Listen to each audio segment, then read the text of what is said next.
Paolo Avellino, naghahabol kay Kim Chiu.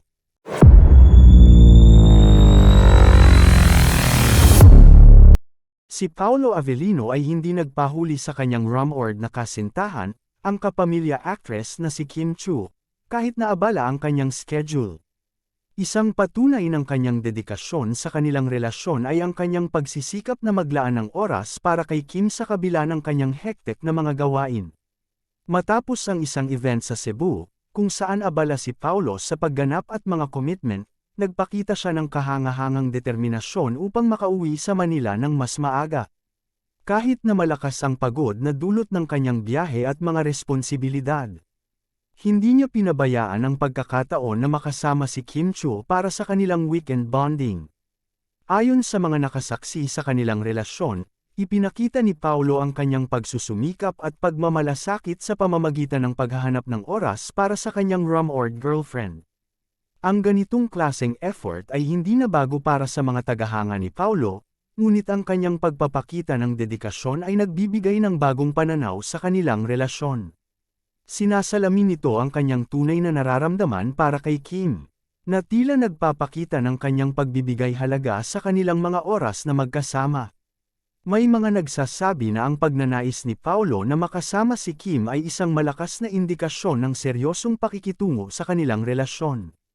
Hindi may kakaila na ang kanyang pagbalik sa Manila mula sa Cebu, sa kabila ng pagod, ay nagpapakita ng kanyang intensyon na bigyan ng prioridad ang kanyang personal na buhay kahit sa kabila ng kanyang mga propesyonal na obligasyon. Hindi rin maiiwasan ang mga haka-haka at spekulasyon mula sa publiko at mga tagahanga. Sa tuwing makikita si Paolo at Kim na magkasama, hindi maitatanggi na lumalabas ang mga tanong kung may tunay na relasyon na bang namamagitan sa kanila. Ang mga ganitong senaryo ay nagbigay daan sa iba't ibang interpretasyon, na ang ilan ay nagsasabi na maaaring malapit na silang umamin sa kanilang relasyon.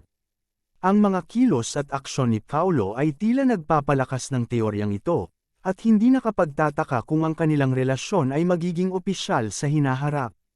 Ang pagpapakita ni Paolo ng ganitong klaseng pagkakasalalay at dedikasyon ay hindi lamang nagpapakita ng kanyang pagnanais na makasama si Kim, kundi pati na rin ang kanyang kakayahang balansihin ang kanyang personal na buhay at kanyang propesyon.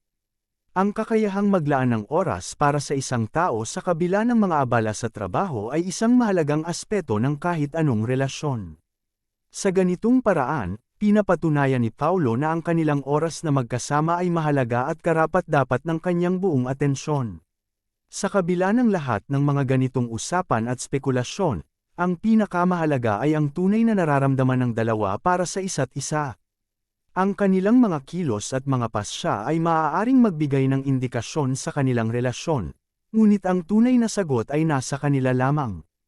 Ang mga tagahanga at publiko ay maaaring maghintay at mag-obserba, ngunit ang mahalaga ay kung paano nila tinutukoy at pinapahalagahan ang kanilang relasyon. Sa huli, ang patunay ng pagmamahal at dedikasyon ni Paolo sa kanyang rumored na kasintahan ay isang magandang halimbawa ng kung paano ang isang tao ay naglalaan ng oras para sa mga taong mahalaga sa kanya. Ang pagbalik niya sa Manila mula sa Cebu upang makasama si Kim Chiu ay isang senyales ng kanyang tunay na nararamdaman at pangako, at ito ay tiyak na magiging bahagi ng kanilang kwento sa hinaharap.